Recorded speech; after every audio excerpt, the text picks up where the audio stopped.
Political talk shows often serve as a modern-day arena. Here, ideas clash, personalities collide. One of the most watched venues for this is Fox News' The Five. The show features a panel of hosts who discuss the day's biggest stories. Greg Gutfeld, sharp conservative humor. Jessica Tarlov, a strong liberal perspective. Their dynamic is a central feature of the program, representing the deep divides across the country. Their discussions can be intense. Gutfeld often uses satire and pointed jokes. Tarlov tends to rely on data and emotional appeals. This contrast makes for compelling television. Sometimes the conversation is lighthearted.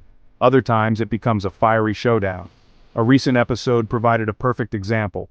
Tension was noticeable from the start. The atmosphere on set can change in an instant. What begins calm can quickly escalate, especially when core beliefs are at stake. Gutfeld and Tarlov are seasoned commentators who know how to make their points effectively. The topic that ignited the intense debate was a proposed government policy. It was related to economic aid and social programs. This is a classic dividing line in American politics.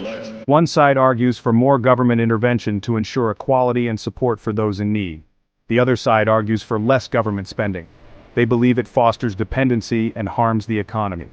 Jessica Tarlov began the conversation presenting a case for the new policy. She used statistics to show the number of families that would benefit. She spoke of the struggles faced by low-income households. Tarlov painted a picture of a compassionate government stepping in to help its most vulnerable. Her tone was earnest and filled with conviction. She believed the policy was a reflection of the nation's core values.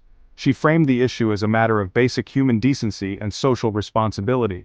Greg Gutfeld immediately took issue with this perspective. He saw the policy not as a helping hand, but as a roadblock to personal success. He argued that such programs create a cycle of dependency. As Jessica Tarlov finished her statement, Greg Gutfeld's reaction was swift and direct. He characterized her argument as driven by emotion rather than logic. Gutfeld used humor as a weapon, creating a sarcastic analogy. He compared the government aid program to giving a person a fish instead of teaching them how to fish. He claimed the policy was a short-term fix that would create bigger problems. He insisted the true path to prosperity is through work, not government handouts. He spoke about the dignity that comes from earning a living. He argued the policy would make it more appealing to stay home than work. This would hurt the economy and harm individuals themselves.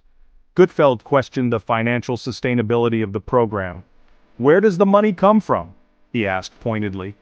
He argued it takes money from hardworking families to fund a flawed policy. He painted a picture of an ever-expanding government becoming too large and costly. He suggested her view was condescending. He championed American resilience and ingenuity. He argued the focus should be on creating opportunities, not distributing aid. He made it clear he saw the policy as fundamentally misguided. Jessica Tarlov did not let Gutfeld's arguments go unanswered. She accused him of lacking empathy for people in difficult situations. She argued many face systemic barriers preventing them from finding good jobs. She brought the conversation back to single mothers and families with medical bills. She said they needed help now, not a lecture on self-reliance. The argument grew more intense from there. Gutfeld interrupted, calling her arguments emotional blackmail. Tarlov retorted that his arguments were cold and detached from reality. The two talked over each other for a moment. Other hosts attempted to interject, but Gutfeld and Tarlov were locked in their debate. They both raised their voices, each trying to make their final point heard. It was a moment of raw, unscripted television. It showed how deeply both felt about their positions.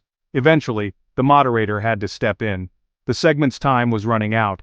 The debate concluded without resolution. Neither conceded any ground. They were just as far apart at the end as at the beginning. Viewers were left with two powerful, competing arguments. The screen faded on the image of two commentators staring intently at each other, tension still hanging in the air.